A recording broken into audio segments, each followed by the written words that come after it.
story came out in October, just right around the time that they had a debate with Hillary Clinton, which kind of, seriously undermined his earlier comment that the payment was made just as a private matter. He seems to be making the case that it was very important that Stormy Daniels be silenced before that debate, and that it would certainly have an effect on the election. And so he's making the case for prosecutors that it would be a payment in kind to the campaign to protect President Trump from negative information that would affect the election. So it was a rather startling mistake that Giuliani made, and he tried to back off those comments a day or two later. I can't imagine what Trump thought of that disaster, but at least publicly he didn't seem all that upset with Giuliani. The other thing he said, I think the day after, he also appeared on Fox, Giuliani did, and he said something about, the reason why President Trump fired James Comey, the FBI director, was because Comey wouldn't admit publicly that the president was not a target of the FBI's investigation. And that also seems to admit that the reason he fired him was because of the Russia investigation, which is what he also admitted to Lester Holt, and also jibes with his comment to Russians who met with him in the Oval Office the day after he fired him, that it relieved pressure on him. So he wasn't doing Giuliani wasn't doing the president any favors when it came to the Mueller investigation, and so far he's been a bit of a disaster for the president. Let's see if he can up his game, and to quote the president, to get his facts straight, unquote. So those are the crazy things that went on this week, and we'll see what happens next. Yeah, that always is the fun aspect, just to see what happens next from here on out. Yeah, that was some of the other amazing things. And also, from what I heard, was that Rudy Giuliani also added it's going to be not okay to go after such a beautiful child, Ivanka Trump. But, I mean, if you want to go after Jared, that's fine. But, so that is interesting. Maybe Mueller should be taking notes on that when it comes to how he's going to go after Trump in the future. So that could be very interesting down the road. So Giuliani's comments came Saturday after he was forced to try to clean up his remarks. Again, as we know from his debut interview as Trump's personal attorney, Giuliani said, as we know, Trump paid back the money that Cohen paid Stormy Daniels. Giuliani's statement contradicted Trump, again, who previously denied that payment. So, yeah, again, the quote you were referencing before that could prove that this was, in fact, a campaign contribution that would have been very helpful to the campaign. So imagine if this came out on October 15th, 2016, in the middle of the last debate with Hillary Clinton, Giuliani said on Fox and Friends. So, it would have been a pretty devastating thing, and you add that on top of the Access Hollywood tape he was also dealing with at the time. That would be relatively close succession there, and that would be probably two devastating blows about his conduct with women running against a women president, so a woman candidate. So that would be quite a devastating blow, and really would have hurt the campaign, which is why it's so easy to make the case that this would have been a campaign contribution, because the payment would have very much helped the campaign. So, if you really make that case, it could be effective in bringing down Cohen, or bringing down Cohen and maybe even Trump as well.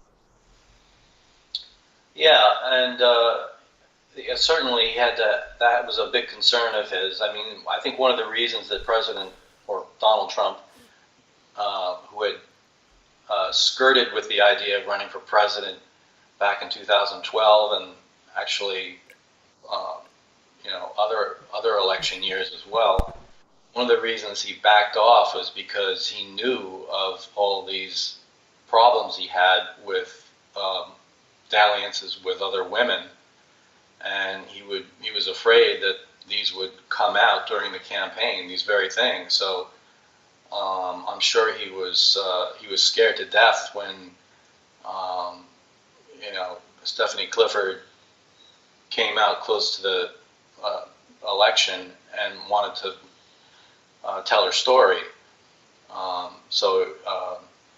He might have looked at the Access Hollywood thing and said, well, if I survive that, I could probably survive this, but he wasn't taking any chances. And I'm sure that he knew that he got together with Michael Cohen.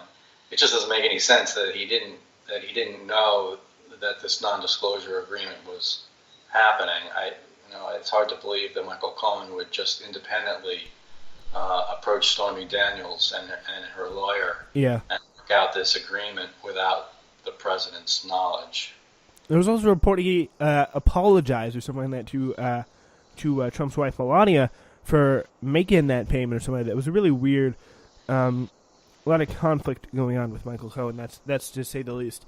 Giuliani issued a statement Friday that he said was intended to clarify the views he expressed over the past few days, but it did not spell out precisely when precisely Trump knew of the payment or how he was involved in reimbursing Cohen. The references to timing were not describing my understanding of the president's knowledge, but instead my understanding of these matters. So he's saying, hey, I could be wrong. The president may have a better understanding of this than me. The next day, Giuliani was on air again, attempting to clarify his remarks. He said Saturday that he was new to Trump's legal team, so I'm not an expert on the facts yet. I'm getting there, but I'm an expert on the law, and particularly campaign finance law. I've lived under running it for running for president. He ran for and the fact that there is no way this was a campaign finance violation of any kind, nor was it a loan. It was an expenditure. This expenditure would have made it been made whether he was running for president or whether he's not running for president. I mean, I do got to be honest. I can really believe that. I can see where he's coming from on that. So that does seem to make a little bit of sense. Well, on the other hand, I mean, their affair was way back in 2006. So yeah. If he was going to do this just for private reasons, why didn't he take care of it, years earlier? That's true. Just the timing that it happened, it looks very suspicious. And yet, I still don't think that's enough to prove that it was a campaign contribution. I think what they really need to nail down this case is to actually see dialogue or documents that tie that non-disclosure agreement directly to the timing of the election. And according to Michael Avenatti, Stephanie Clifford's lawyer, there is just that. He knows that then lawyer Keith Davidson, who represented Stephanie Clifford at the time of the non-disclosure agreement, that there was talks between Davidson and Cohen about the need to get this non-disclosure agreement agreed upon before the election, and that it was urgent. So if there's evidence to that effect floating out there, then I think that the case can be made that this was a campaign finance violation. Yeah, and probably pretty effectively so, in my opinion. So, all right, we are going to take a quick pause. Coming up next, pettifoggery by the Robert Mueller team in the courts. We will take a look at what's going on with that in just 4 minutes' time. This is the Spencer Walsh Radio Network. Your show will return in just 4 minutes. Pendo on the beat.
All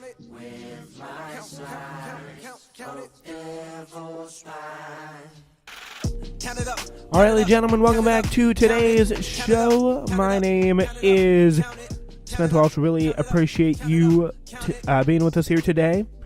Got a lot of great stuff to get into. Still on today's show. Of course, we have Glenn Bradford with us, always good. And so here's what we got down the road today. We have a story of pettifoggery, apparently pettifoggery, in the Mueller court. So a federal judge has rejected Trump's special counsel Robert Mueller's request to delay the first court hearing in a criminal case charging 3 Russian companies and 13 Russian citizens with using social media and other means to format strife among Americans in a advance of 2016 U.S. presidential election. So there is that little conflict going on. And how significant is this ruling by the judge and this case in a broad light?